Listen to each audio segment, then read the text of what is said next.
Gracias por acompañarme otra vez a grabar este podcast.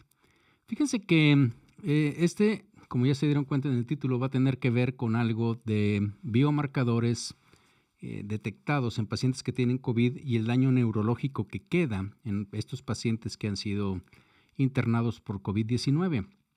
La verdad de las cosas es de que yo iba a hacer, porque esta semana que he estado leyendo han salido muchos artículos muy interesantes, al menos para mí, sobre las secuelas que está habiendo, cambios que podemos ver en general los médicos, pero en particular, bueno, para los radiólogos, en pacientes que han tenido COVID. Y de hecho iba a hacer como un collage de esto, alteraciones a nivel de corazón, alteraciones en el PET-CT, sobre todo ahorita con el Omicron, y pues los cambios neurológicos, pero cuando estuve viendo esto, la verdad es que dije, híjole, pues parecería como que resumir todo, parecía un collage o muy largo o preferí separarlo, ¿ok? Así es que voy a platicar con ustedes de un artículo que salió en una revista que no es de radiología, se llama Alzheimer and Dementia. Alzheimer y demencia es de la Asociación de Alzheimer de Estados Unidos. Se salió publicado justamente ahora en enero 13. Y se me hizo muy interesante y entonces, bueno, es lo que les voy a platicar. ¿Ok? Gracias por estar conmigo. Vamos a empezar. Las complicaciones neurológicas, particularmente la encefalopatía, son comunes entre los pacientes hospitalizados con COVID-19. Y las anomalías cognitivas a largo plazo persisten en casi el 50% de los sobrevivientes del hospital. Sin embargo, los mecanismos que sustentan la disfunción cognitiva en pacientes con COVID-19 agudos y posagudos no se conocen bien. Acompáñenme a revisar este artículo, este estudio de pacientes hospitalizados con COVID-19 sin antecedentes de demencia, donde compararon la proteína tau y muchos otros biomarcadores que ahorita los vamos a platicar y que lo hicieron entre pacientes que tenían y que no tenían encefalopatía, lo compararon también con muerte hospitalaria versus supervivencia y la posibilidad de darlos de alta, o sea que contra los otros desenlaces menos afortunados en los pacientes. Y fíjense que además los niveles de biomarcadores de pacientes con COVID-19 también se compararon con controles de demencia cognitivamente normales, los que tenían deterioro cognitivo leve y pacientes que tenían Alzheimer y que obviamente no tenían COVID. Bienvenidos a Memorándum, un espacio que, como ustedes saben, pues lo dedicamos a la revisión de artículos científicos, editoriales, opiniones, la mayoría de estos de radiología o que tienen que ver con radiología. Y como les platicaba en la ocasión anterior, pues vamos a ir tomando esta parte del random de Memorándum para tomar otras áreas que pudieran ser de interés para nosotros los radiólogos, pero para los médicos en general. Y fíjense que en esta ocasión, la verdad es que yo iba a hacer una especie como de collage de varios artículos que he estado leyendo la semana pasada y que tienen que ver, podríamos decirlo así, con las secuelas que nos deja el COVID. ¿Okay? De hecho, hay uno muy particular que tiene que ver con Omicron, con lo que estamos viviendo ahorita y los efectos que tiene, por ejemplo, en el PET-CT.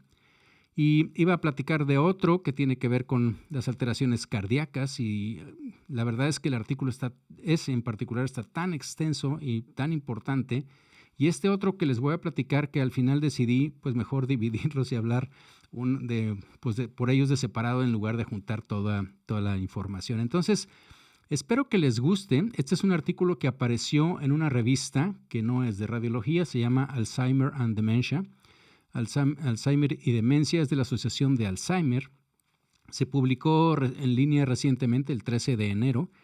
Y el título en español será algo así como lo que está en el título también del podcast, que dice Comparación de biomarcadores neurodegenerativos séricos entre pacientes hospitalizados con COVID-19 versus sujetos sin COVID-19 con cognición normal, deterioro cognitivo leve o demencia de Alzheimer. Este es un estudio que se realizó en la Universidad de Nueva York, en un grupo de 4 hospitales, pero todos son del mismo sistema. Y entonces, vamos a vamos a ver si les parece interesante. A mí me pareció muy interesante porque creo que es la primera vez que se demuestran varias cosas importantes. Entonces, como yo les comentaba en el principio, pues las complicaciones neurológicas, particularmente esto que estamos hablando, que son la encefalopatía, pues son comunes, ya sabemos, entre pacientes que están hospitalizados con COVID-19 y además las anomalías cognitivas a largo plazo que estamos viendo, pues persisten, como les decía, prácticamente en el 50% de los sobrevivientes de los que estuvieron hospitalizados. Sin embargo, estos mecanismos que sustentan la disfunción cognitiva en pacientes con COVID-19 agudos y posagudos, pues no se conoce bien y es parte de lo que sabemos que lo que se le está llamando como el long COVID, ¿no? Bien, pues resulta que una posibilidad es que la hipoxia prolongada y el estado, digamos, hiperinflamatorio que se encuentra en los pacientes que tienen COVID-19 aguda y grave, pues pueden provocar lesiones en las células neuronales y gliales que podrían liberar sustancias, es decir, biomarcadores, y que estos biomarcadores pues obviamente pudieran medirse en sangre. Entonces, en este estudio, los autores se plantearon la hipótesis de que los biomarcadores sanguíneos de la lesión neuronal y glial estarían elevados en pacientes hospitalizados con COVID-19 y con evidencia clínica de una nueva aparición de disfunción cognitiva, especialmente algo que se conoce en inglés es la TME, que es la Toxic Metabolic Encephalopathy, o sea, encefalopatía metabólica tóxica o tóxica metabólica, y que estos biomarcadores neurodegenerativos elevados se asociarían pues con un mayor riesgo de muerte en el hospital y con disminución de la tasa de alta domiciliaria. Y fíjense que además el objetivo que tuvieron ellos fue el de comparar los niveles de biomarcadores neurodegenerativos en pacientes con COVID hospitalizados con controles sin COVID con diversos grados de deterioro cognitivo. Es decir, aquellos que eran normales, los que tenían el MCI, el Mild Cognitive Impairment, que es algo muy leve, y los pacientes que tenían enfermedad de Alzheimer. Y entonces ellos eligieron, hay muchas cosas que son nuevas para mí, pero por lo mismo se me hicieron interesantes, me puse a leer un poco de ellas y voy a tratar de compartir lo que he aprendido. Eligieron evaluar una cosa que se llama, ahorita que está de moda lo del fútbol americano, NFL, ¿sí? Que es son las siglas en inglés de la cadena ligera de un neurofilamento, ¿sí? De hecho, por eso se llama eso, que es una proteína de filamento intermedio del citoesqueleto integral que está en los axones, en el sistema nervioso central y también el sistema nervioso periférico. ¿Okay? Este filamento es parte del esqueleto y se ha observado que está elevada en pacientes que tienen COVID-19, así como también otra proteína que ellos estudiaron que se llama la proteína ácida fibrilar glial. Las siglas en inglés son GFAP, Glial Fibrilar Acid Protein. Y este es un indicador específico de lesión glial del astrocito. Además midieron otra que es la hidroxilasa L1-carboxiterminal de ubiquitina. Y la otra que sí estamos quizá más familiarizados, que ya la habíamos escuchado, que es la proteína tau, la proteína tau total. Que estas son proteínas específicas de las neuronas, tanto la ubiquitina como la tau son específicas de las neuronas. Entonces, si las encontramos, la idea pues, es que hay salida de estas por lesión neuronal.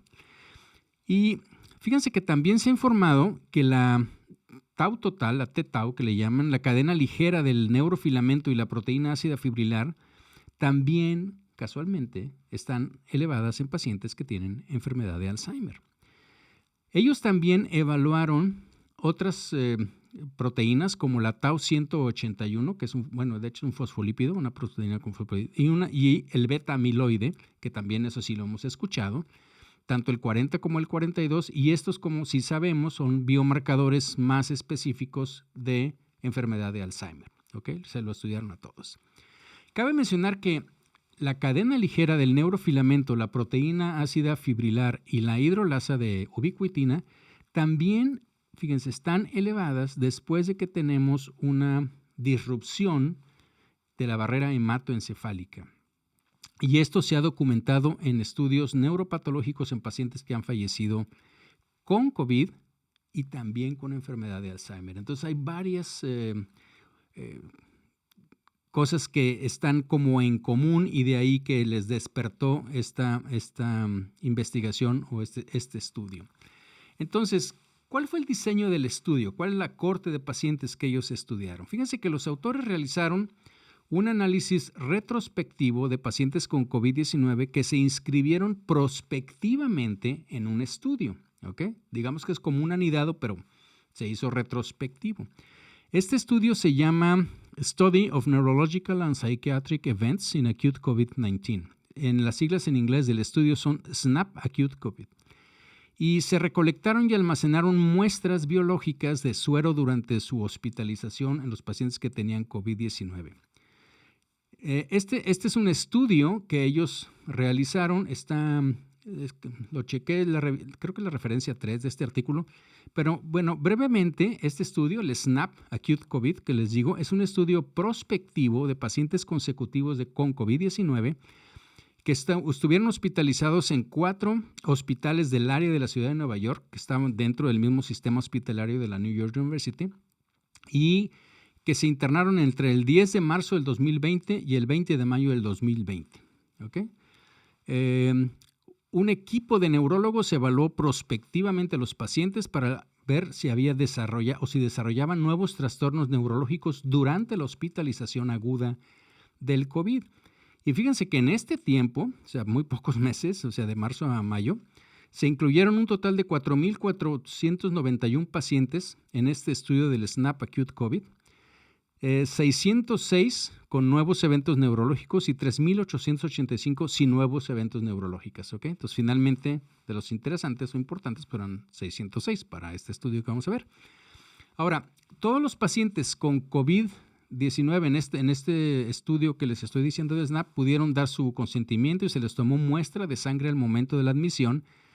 Y bueno, ese fue para el SNAP. ¿Okay? Ahora, para el estudio actual de que fue lo que los tomaron de esos pacientes, ¿cuáles fueron los criterios de inclusión? Bueno, primero, que hubieran sido pacientes que estaban con ingreso hospitalario, que tuvieran infección por COVID, SARS-CoV-2, con PCR positivo en nasofaringe, que tuvieran además consentimiento informado, y esto por eso lo pudieron hacer, para almacenar las muestras biológicas de sangre en un centro de la Universidad de Nueva York que se llama, es como un biorepositorio para investigación y desarrollo de muestras biológicas para su uso en estudios experimentales. Sería básicamente como la traducción.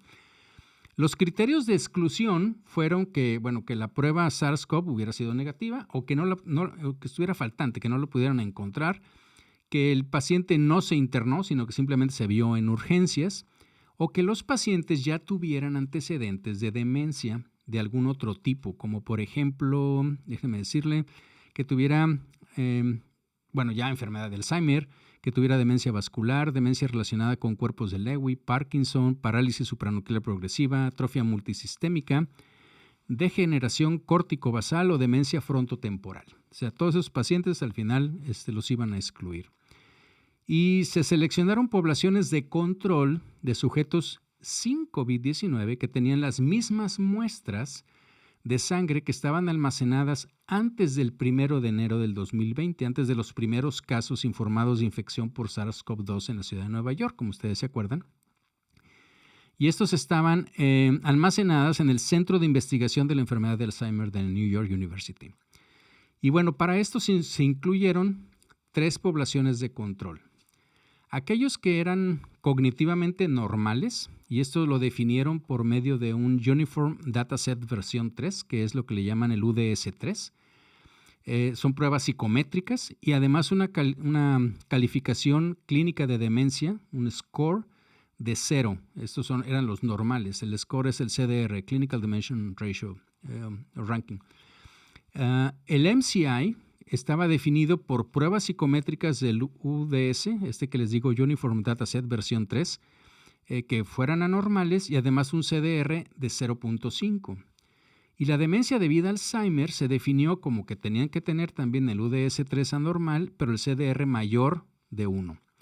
Además, en esto en particular con la enfermedad de Alzheimer tenía que tener un fenotipo clínico o uno de los marcadores que ya sabemos, o biomarcadores sugestivos de enfermedad de Alzheimer primaria y no de otros subtipos de demencia.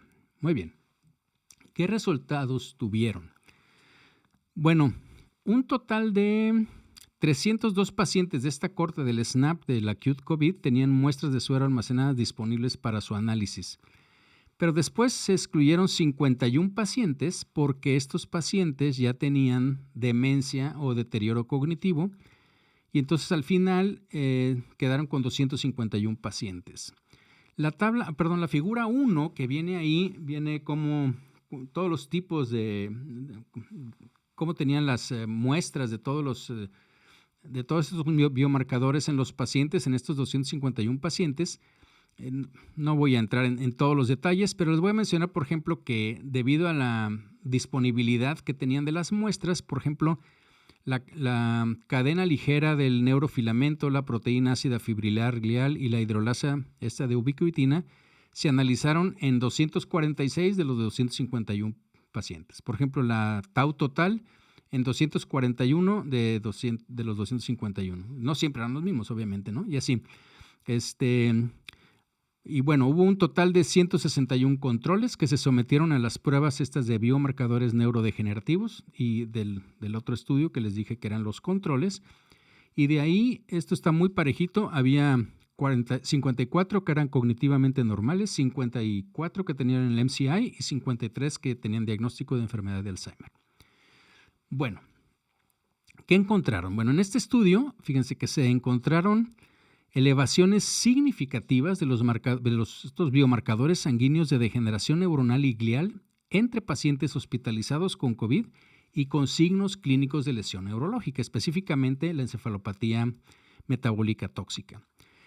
De hecho, los niveles, fíjense, más altos en la admisión, porque todo esto lo tomaron cuando admitieron a los pacientes, de los marcadores de degeneración neuronal, como el p-tau 181 y la proteína ácida fibrilar, se asociaron significativamente con esta encefalopatía metabólica tóxica, incluso después de que se hicieron todos los ajustes por edad, sexo, raza, enfermedad neurológica previa, incluso gravedad, la severidad de la gravedad del COVID. Entonces, estos marcadores fueron como específicos. Se hicieron también múltiples análisis multivariables y encontraron las cosas interesantes que les quiero comentar. Las elevaciones, por ejemplo, del tau total, de la cadena ligera y de la ácida fibrilar, en particular, se asociaron con una menor probabilidad, entre más alta la tuvieras, menor era tu probabilidad de que te fueras a casa, ¿sí? O sea, en otras palabras, de fallecimiento, de que te quedaras en el hospital. Además, encontraron que los niveles de esta cadena ligera de neurofilamento, la proteína ácida fibrilar glial y la ubiquitina eran tan altos o incluso, fíjense, significativamente más altos que los observados en pacientes con enfermedad de Alzheimer sin COVID, lo que indica que el daño neurológico era bastante profundo en estos pacientes, ¿ok? Y además encontraron correlaciones significativas entre los biomarcadores neurodegenerativos y otra cosa que ellos midieron, que no les había platicado, que es el dímero D, que es un marcador inflamatorio, que obviamente estuvimos muy conscientes de que todos los pacientes, la gran mayoría de los pacientes con COVID les medían el dímero D. Y bueno, entonces también hubo esta correlación significativa y esto puede proporcionar más o menos una idea de los mecanismos de lesión cerebral aguda después de la infección por COVID. Entonces, estos fueron los resultados. ¿Qué podríamos así como discutir o platicar al respecto de esto? Bueno, pues de lo que viene ahí en la discusión y de lo que estuve leyendo así de estos biomarcadores, pues fíjense que la hipoxia y la hiperinflamación, independientemente, pero también se ven en los pacientes que tienen COVID aguda.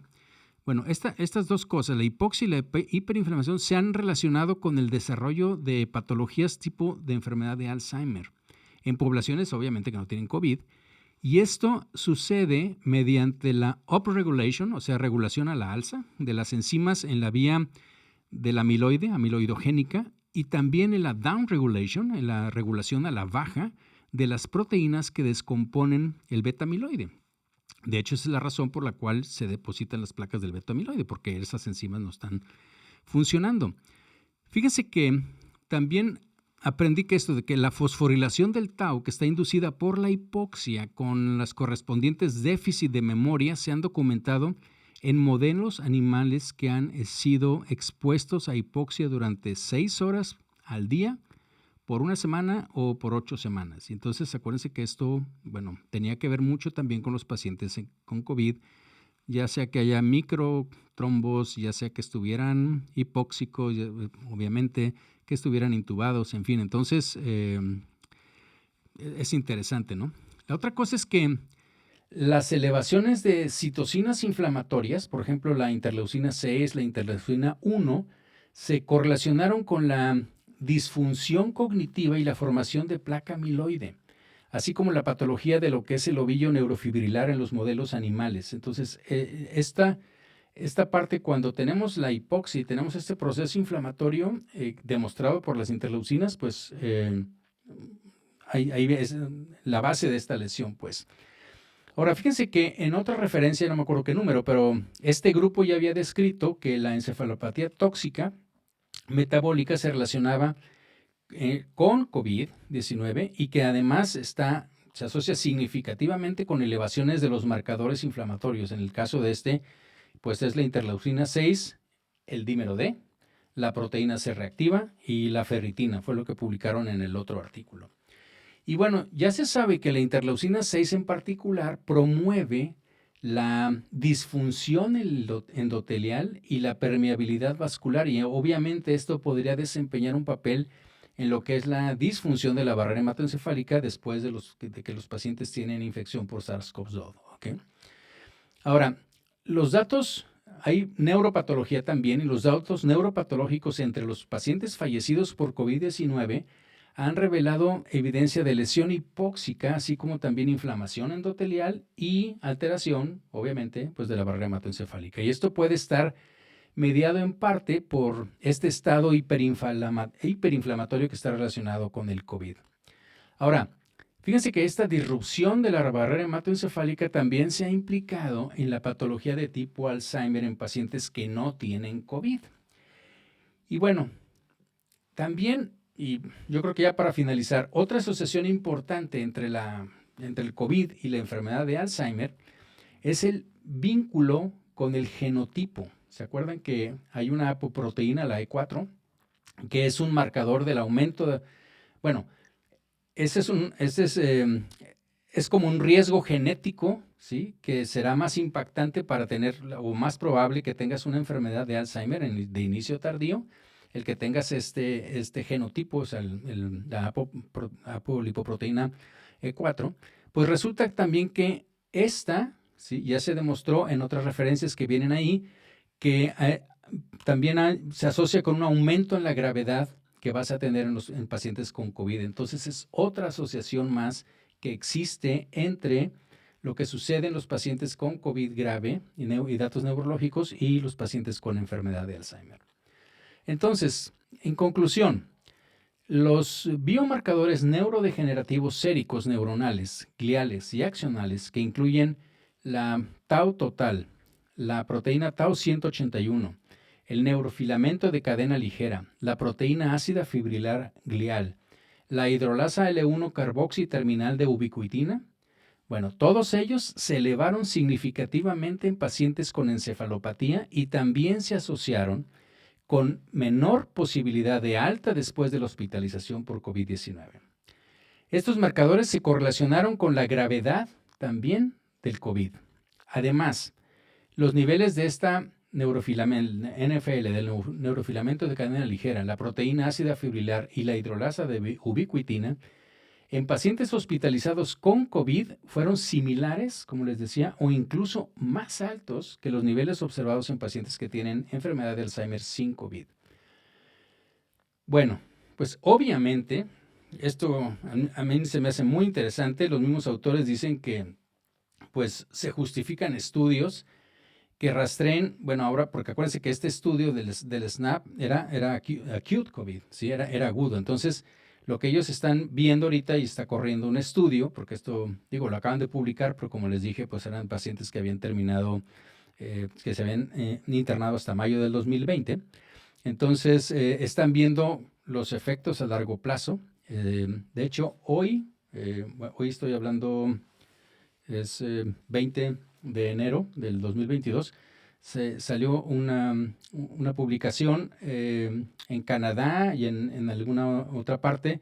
Van a hacer un estudio longitudinal, ¿sí?, para pacientes con COVID que les van a someter a múltiples estudios y va a durar varios años para ver esta cosa del long COVID. Pero bueno, obviamente, como les decía, sí se justifican estudios que rastreen las trayectorias, ¿no?, de estos biomarcadores a lo largo del tiempo y la asociación con resultados cognitivos a largo plazo entre los pacientes o los sobrevivientes que tienen COVID. Creo que esto es algo, a mí me pareció muy interesante, espero que a ustedes también les haya sido de su interés. Creo que nosotros como radiólogos pues debemos de estar informados, bueno, como médicos en general, pero en particular los que más me escuchen quizás son los radiólogos, sobre qué es lo que está pasando con los pacientes que están afectados con COVID. Y como les digo, en los próximos al menos 2 podcasts voy a hablar de esto.